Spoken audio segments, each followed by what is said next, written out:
The Trump administration is planning on loosening restrictions on the export of small arms to foreigners who want to buy guns that are manufactured here in the United States. Now, before I get into what the Trump administration is doing and how this is likely to impact not only foreigners but people in the United States, I just want to be clear that this was not a policy that began under the Trump administration. It actually has been in the works for the last 5 years, and one of the reasons why the Obama administration never did this was because every time they wanted to, there would be a mass shooting in the US, and didn't really play out well politically to support this type of policy. Now, aides to President Donald Trump are completing a plan to shift oversight of international non-military firearm sales from the State Department to the Commerce Department.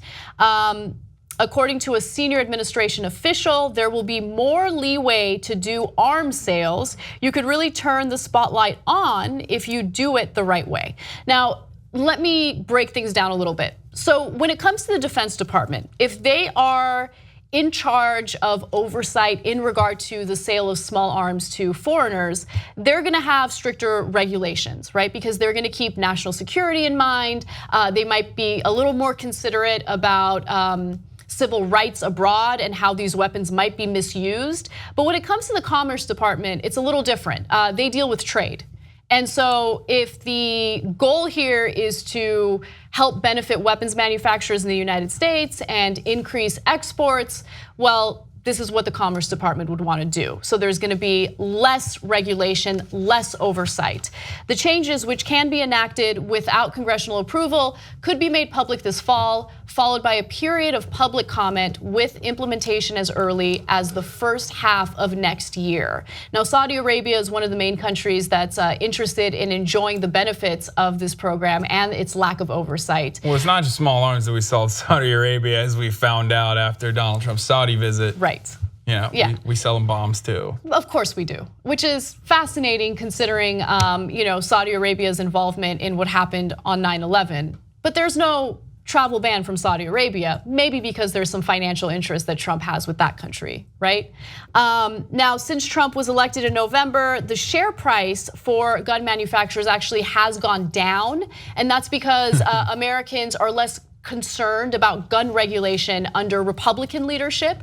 And so since stock prices have gone down, I'm guessing, and this is speculation on my part, that it kind of led Trump and his officials to decide to really go for this policy. And by the way, it does not require congressional approval. This can be done unilaterally by the executive branch.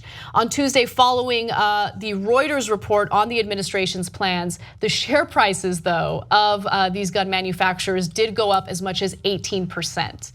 So gun manufacturers get to make some money, and the amount of sales, foreign sales, is expected to go up as much as 15 to 20% annually.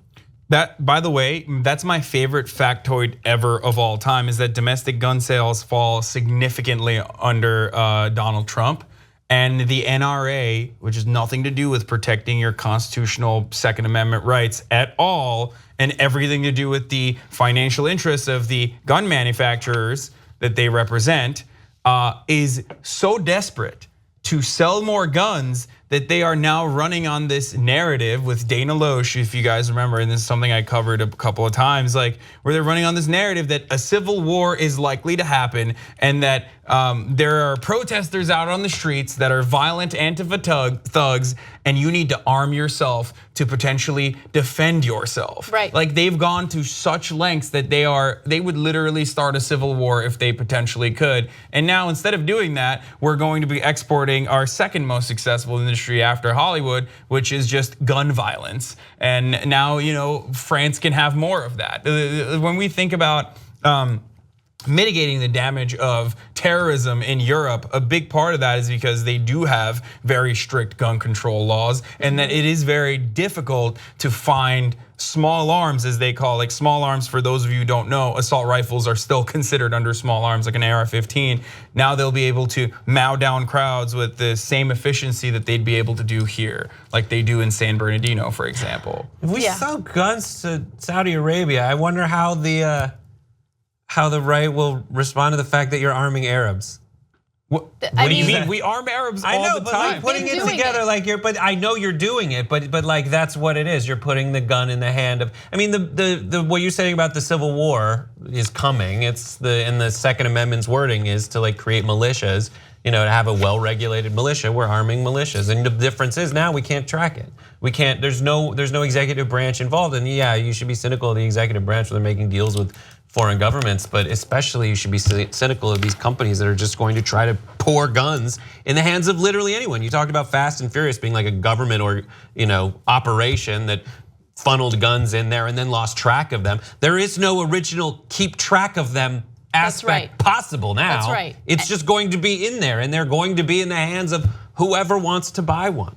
So the reporter that worked on this story was interviewed, and it was kind of interesting because his take, I don't know if he was trying to remain objective, but in doing so, he actually ended up appearing to be way more biased. But he wasn't necessarily against this policy because he had the same mentality of, well, if those bad guys want to get their hands on guns, they'll get their hands on guns anyway. So let's just lift regulations and do away with oversight and just increase the number of guns and make it way easier for bad guys to get guns. I mean, okay. I mean, if that's your argument, then you don't get to complain when the wrong people get their hands on their guns, right? Because you gotta, follow the paper trail. And as Brett perfectly mentions, there isn't really gonna be a paper trail. We're not going to track where these guns go or what they're gonna be used for. There's a lot of unrest in a lot of countries right now. They're gonna kill American soldiers. These guns are going to kill American soldiers eventually. I mean, but this isn't new. Like we've been arming rebel factions that end up turning on American soldiers since, I don't know, this is like 30 years ago. Like even longer than that. We've always been doing that.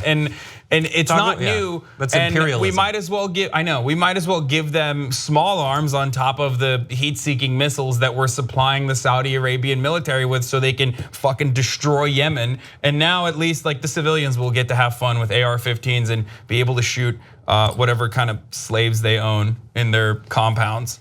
Help us build independent media together. TYTnetwork.com/join.